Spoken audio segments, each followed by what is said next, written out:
ओम नमः शिवाय। हर हर महादेव मित्रों। तो मित्रों, स्वागत है आपका अपने YouTube चैनल वासुदेव कोट्स में। आज की इस वीडियो में हम आपको बताएंगे भाग्य के विषय में कि भाग्य क्या होता है और इसका वैदिक आधार क्या है। भाग्य क्या है, यह अपने आप में ही एक बड़ा प्रश्न है। सबके लिए भाग्य की परिभाषा अलग अलग हो सकती है। जैसे कुछ लोगों के लिए भाग्य के अंतर्गत धन संपत्ति आ सकती है, कुछ सुख शांति होने पर खुद को भाग्यशाली समझते हैं, तो कुछ कर्म के आधार पर भाग्य की उत्पत्ति मानते हैं। यानी जो लोग कहते हैं कि कर्म करते हैं पर भाग्य साथ न देता है, तो वो पूरी तरह कर्मठ नहीं है। एक कहावत है कि समय से पहले और भाग्य से अधिक कभी भी किसी को कुछ नहीं मिलता। लेकिन जरा सोचिए, 84 लाख योनियों में मनुष्य योनि में जन्म भाग्य की ओर इशारा करता है या नहीं। संसार में कई ऐसे विरला पड़े हैं जिनको पारिवारिक प्रेम नहीं मिला, लेकिन समाज में उन्हें पूर्ण सम्मान प्राप्त है। यह भी भाग्य का ही एक रूप माना जाता है। वास्तव में भाग्य यश, प्रेम, धन, स्वास्थ्य, इन सभी रूपों में या किसी एक रूप में आपके पास हो सकता है। ईश्वर सभी को योग्यता व क्रमानुसार भाग्य प्रदान करता है। अतः जरूरत है कि हम हमारे हिस्से के आए हुए आशीर्वाद और स्नेह ग्रहण करें और ईश्वर से संतोष रूपी धन की याचना करें, क्योंकि हर स्थिति में संतुष्ट रहने से ही सुख प्राप्त होता है। आइए अब जानते हैं कि भाग्य का वैदिक आधार क्या है। हिंदू धर्म के अनुसार कहते हैं कि भाग्य की रचना स्वयं ब्रह्मा जी करते हैं। ऐसा भी सुनने में आता है कि कर्म रेखाएं जन्म से पहले ही लिख दी जाती है। ऐसा भी कहा जाता है कि तकदीर के आगे किसी की नहीं चलती। ये बातें एक सीमा तक ही सच हो सकती है। जन्म से अंधा, अपंग उत्पन्न हुआ या अशक्त, अविकसित व्यक्ति, ऐसी विपत्ति सामने आ खड़ी हो जाती है जिससे उससे बचना या उसे रोक पाना उसके अपने वश में नहीं होता।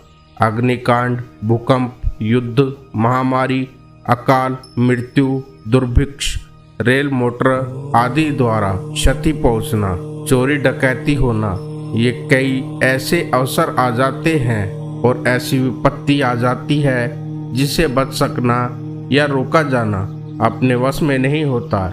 ऐसी कुछ घटनाओं के बारे में भाग्य या होनी मानकर मन को संतोष किया जाता है। पुरुषार्थ एक नियम है और भाग्य इसका अपवाद है।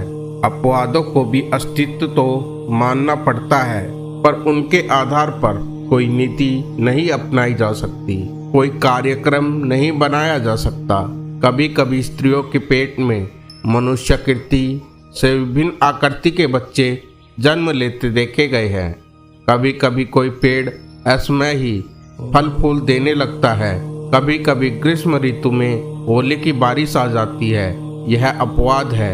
इन्हें कौतूहल की दृष्टि से देखा जा सकता है, पर इसको नियम नहीं माना जा सकता। इसी प्रकार भाग्य की गणना अपवादों में हो सकती है, पर यह नहीं माना जा सकता कि मानव जीवन की सारी गतिविधियां ही पूर्व निश्चित भाग्य विधान के अनुसार होती है। यदि ऐसा होता है तो पुरुषार्थ और प्रयत्न की कोई आवश्यकता ही न रह जाती, जिससे भाग्य में जैसा होता है यदि वह अमिट है तो फिर पुरुषार्थ करने से अधिक नहीं मिलेगा, और पुरुषार्थ न करने पर भी भाग्य में लिखी सफलता क्यों नहीं मिल जाती। भाग्य का निर्माण कर्म के द्वारा ही होता है। अगर आप मेहनत करेंगे तो भाग्य खुद ब खुद चमक उठेगा। तो यह बात स्पष्ट हो जाती है कि आपकी अंतरात्मा भी पुरुषार्थ यानी मेहनत पर भरोसा करती है। भाग्य और कुछ नहीं बल्कि हमारे कर्मों का ही परिणाम होता है। हर कार्य के पीछे कारण छुपा होता है, तो बिना कारण के कुछ भी घटित नहीं होता। जिन विशेष परिस्थितियों को भाग्य कह दिया जाता है, उनका कारण हमारे पहले के कर्म ही होते हैं, क्योंकि हमारे कर्म ही हमारे व्यक्तित्व पर निर्भर करती है। इसलिए यह कहा जा सकता है कि जैसा हमारा आज का व्यक्तित्व है वैसा ही हमारा कल का भाग्य होगा। कर्म का वैज्ञानिक आधार। ज्योतिष कर्म एवं भाग्य की सही व्याख्या करता है। प्रत्येक व्यक्ति अपने कर्मों के अधीन रहता है, इसलिए उसे कर्म अवश्य करना चाहिए और जीवन का सार यही है। प्रत्येक कर्म का प्रतिफल होता है, यह एक सर्वमान्य सत्य है। वैदिक विचारधारा यह बताती है कि कर्म और उसका प्रतिफल एक साथ कार्य नहीं करते।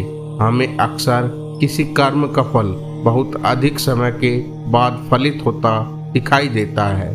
कर्म और कर्मफल को जानना एक गुप्त रहस्य है। इसे केवल ज्योतिष के आधार पर जाना जा सकता है।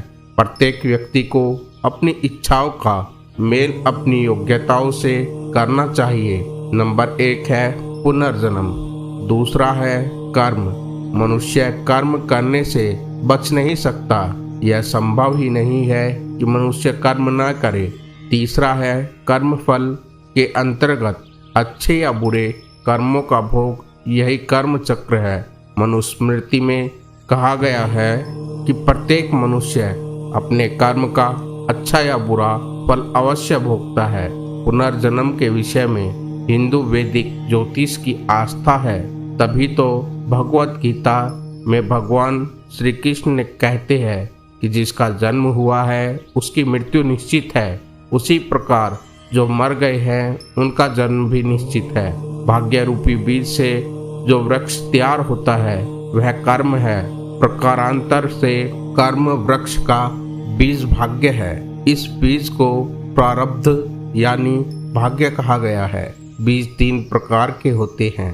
क्रियमाण कर्म, वृक्ष से लगा सुपक्व बीज जो बोने के लिए रखा है संचित कर्म, और क्षेत्र में बोया गया बीज जो अंकुरित होकर विस्तार कर रहा है उसे प्रारब्ध कर्म कहा गया है। इससे स्पष्ट है कि कर्म ही भाग्य है। जो कर्म किया जाता है और पूरा नहीं हो पाया वह क्रियमाण कर्म होता है। जो कर्म किया जा चुका है किंतु फलित नहीं हुआ वह संचित कर्म है। यही जो संचित हो चुका है जब फल देने लगता है तो भाग्य कहलाता है। यह दिखाई नहीं देता क्योंकि यह पूर्व कर्मों का अच्छा या बुरा फल है। यह अदृष्ट है, यही भाग्य है। कर्म के अतिरिक्त और कुछ भी नहीं, अतः संकल्प पूर्वक कर्म करना चाहिए। यही कारण है कि धार्मिक कर्म कांडों में संकल्प पूर्व में पढ़ा जाता है।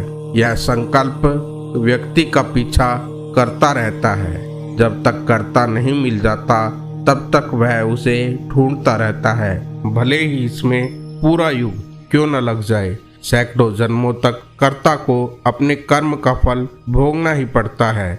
इससे पिंड नहीं छूट सकता।